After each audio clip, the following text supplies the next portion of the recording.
This video is intended to provide a supplement to the pictures to show the condition of this Rolleicord twin lens reflex camera.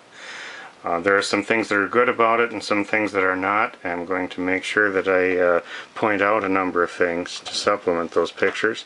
There's a little chip here out of the front plate and a dent here that indicates that this area saw some impact at some point. Doesn't seem to impact the ability of the viewfinder to open and close properly, but it's there.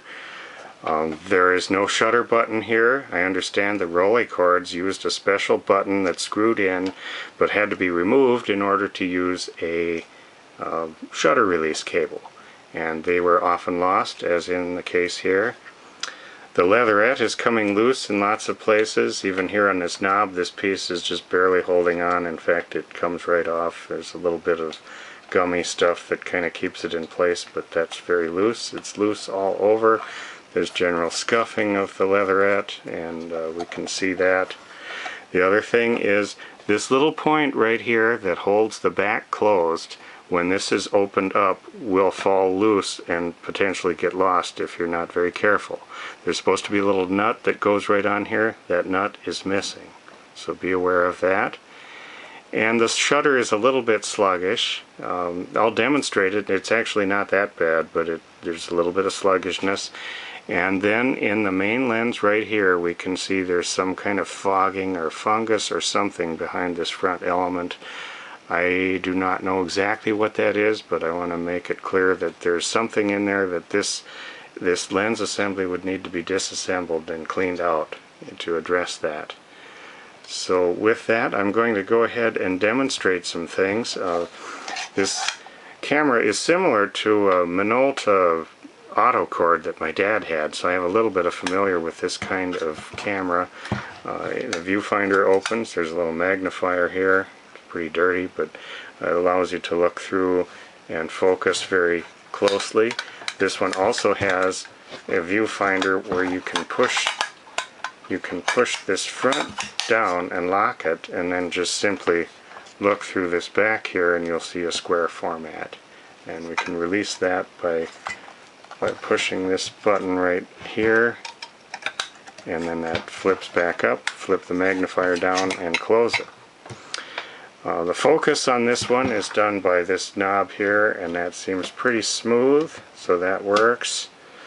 There's windows here for the shutter speed and the aperture, and if I set this on bulb and we open it, I can't do it without the cable release, but anyway, I will put a cable release on here just for the purposes of testing the shutter. Here we go. Screw that into there, and then now we can cock the shutter and operate it.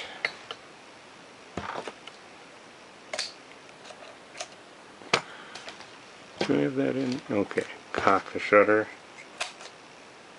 We saw that worked. Now let's set this on something, say a 1/100th of a second. Cock the shutter. And we saw that worked. If we set this on a real slow shutter speed, let's go all the way down to 1 full second.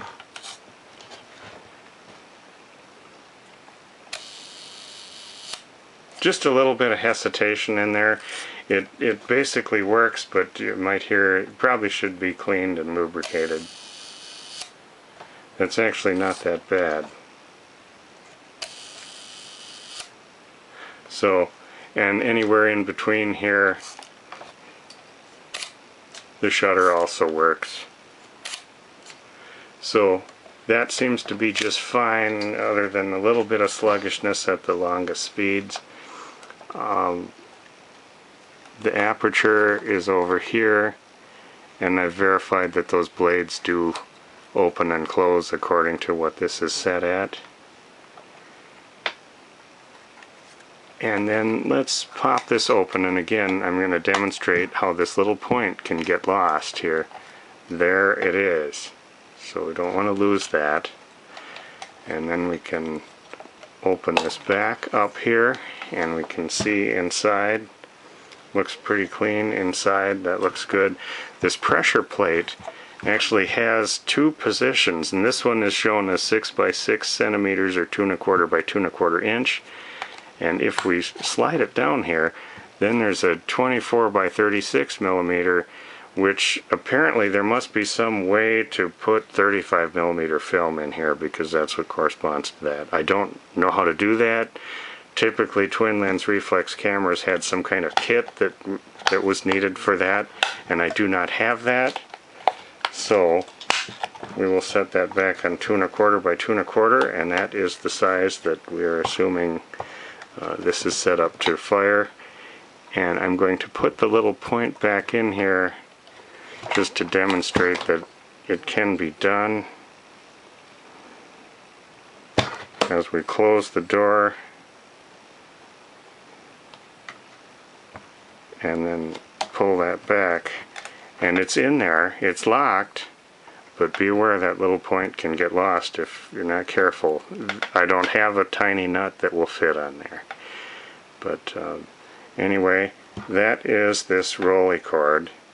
Some good and some not so good. It's a good camera that could use some repair, or it would be a good source of parts for fixing up another one.